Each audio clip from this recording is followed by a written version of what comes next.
Hola, mi nombre es Rogelio Medina y yo seré tu instructor para esta lección. Estamos continuando con el estudio del curso del libro de Éxodo.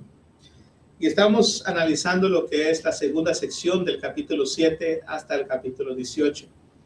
En este estudio estaremos viendo la Pascua, del capítulo 11 al capítulo 12. Aquí vamos a ver de cómo el libro de Éxodo marca el punto decisivo del juicio y de la redención, lo cual sería el tema central que estaremos viendo dentro de este libro. Después de 9 plagas, Dios anuncia la 10ª, la final, la muerte de los primogénitos. Este evento no es solamente una tragedia histórica, sino el momento en el cual Dios establece una de las instrucciones teológicas más importantes de toda la Escritura. ¿Qué es esto? La Pascua. La Pascua no es solo un evento de liberación nacional, es una teología de redención. ¿Qué quiere decir esto? De la sustitución. ¿Por qué? Porque Dios va a proveer lo que es el Cordero para sustituir o venar redención para toda la nación y hacer que el destruidor no pase por ellos. Y por eso es importante que cuando estudiamos la Pascua veamos la relación que conecta esto con Jesucristo. Y podremos ver esto también y haremos comparación con la cena del Señor. Veamos entonces el capítulo 11. El juicio final es anunciado. Aquí Dios sentencia a Egipto dando el último oportunidad, hablando de lo cual Faraón mismo pone que sería la muerte de los primogénitos. Dios declara que enviará la última plaga y esta plaga va a ser la muerte de aquellos primogénitos de los cuales no estarán cubiertas o protegidas por la sangre del Cordero. El término hebreo aquí para primogénito denota o representa no solo el primero en nacimiento, sino también autoridad de lo que viene siendo familiar, herencia, futuro de la familia, orgullo nacional, de lo cual nos ayuda a entender este principio. Dios confronta directamente el sistema, el poder egipcio. Faraón había dicho: Israel es mi primogénito. Éxodo capítulo 4, versículo 22. Pero ahora Dios demuestra que Él es el dueño del primogénito de toda la tierra. ¿Qué podemos ver? Lo que el hombre declara como suyo, Dios lo reclama en sí. Entonces, aunque el hombre declare esto es mío, Dios lo declara sobresaliente, sobrepoderoso, para dejar saber, no, quien tiene control real es Dios.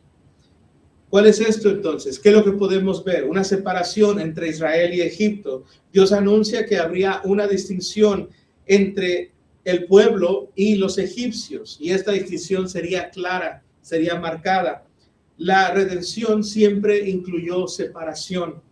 La luz en contra de las tinieblas, la vida en contra de la muerte y el pacto en contra de la rebelión. Esta enseñanza la encontramos continuamente.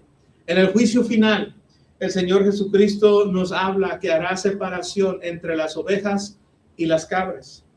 En Mateo capítulo 25, versículo 31 hasta el 46. Habrá distinción.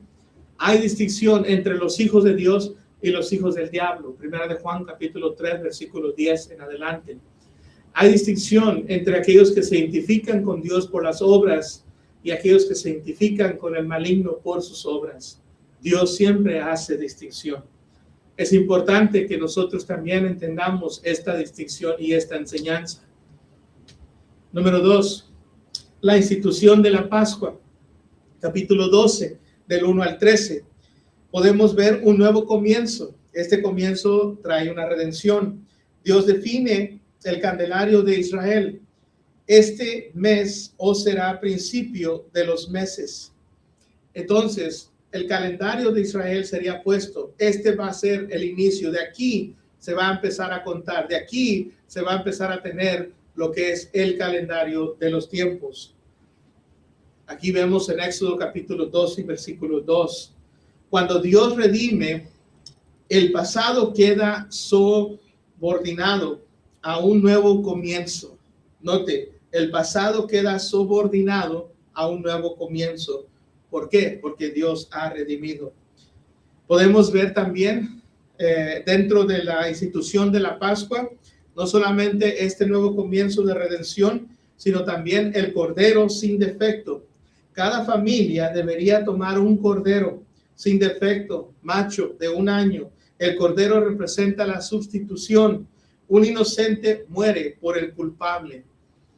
Qué importante es empezar a ver aquí a Cristo hacia el futuro. Qué importante sería ver aquí el cordero que iba a quitar la culpabilidad de cada familia hebrea allí en Egipto. La redención no ocurre sin sacrificio. Una vez más, la redención no ocurre sin sacrificio. Número 3, la sangre en los dinteles.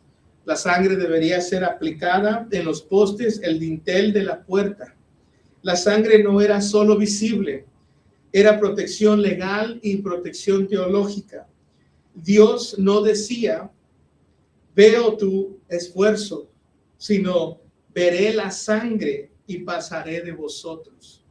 Note qué tan importante es que cuando Dios dice, voy a ver la sangre, el precio, la redención y voy a pasar por encima.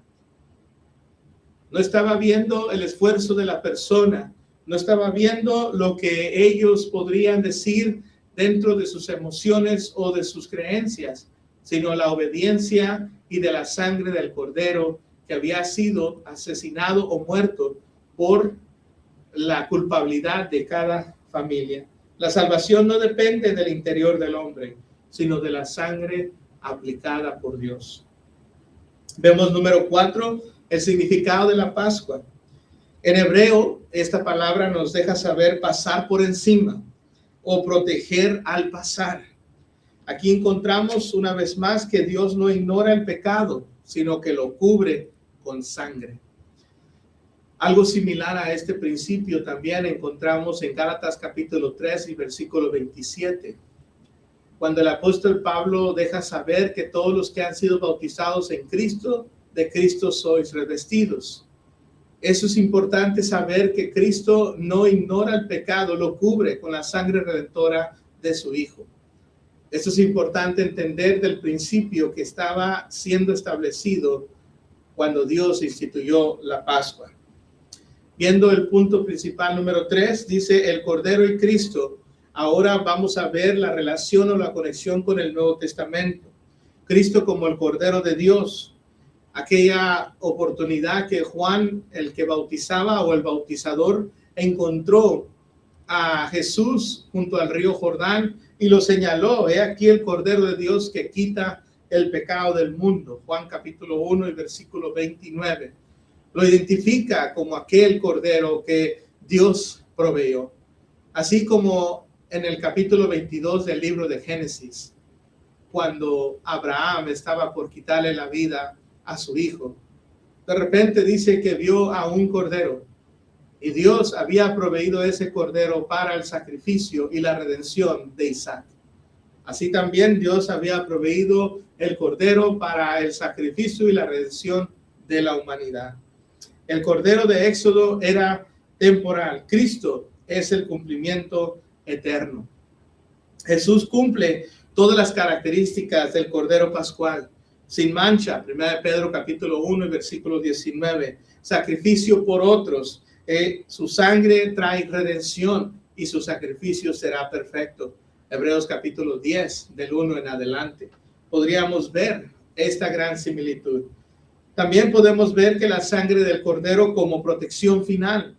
1 Corintios capítulo 5 y versículo 7, Pablo declara: Cristo, nuestra Pascua, ya fue sacrificado. La Pascua no fue solo un evento histórico, fue una sombra profética. La sangre en Egipto protegía del ángel de la muerte. La sangre de Cristo protegía del juicio eterno. Vemos aquí que el cordero ofrecido protegió de que el ángel no quitara la vida y que Cristo protege para que el juicio sea pasado y sea uno salvo de la muerte segunda. Vemos el paralelismo en la cruz. Éxodo capítulo 12 para con Cristo y su crucifixión. Cordero sin defecto, Cristo sin pecado, sangre de madera, sangre en la cruz. Juicio pasa de largo, juicio cae sobre Cristo. Liberación de Egipto, liberación del pecado. Podemos ver esta gran similitud y esta comparación que encontramos tanto en la Pascua como en el Cordero, en este caso Cristo Jesús y la crucifixión. La Pascua y la Cena del Señor, ¿cuál es la conexión? Jesús transforma la Pascua en un acto memorial. En la última cena, en Lucas capítulo 22, versículos 14 al 20, Jesús celebra la Pascua y la redefine.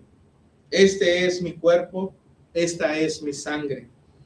Vemos que Jesús no elimina la Pascua, la cumple y la transforma.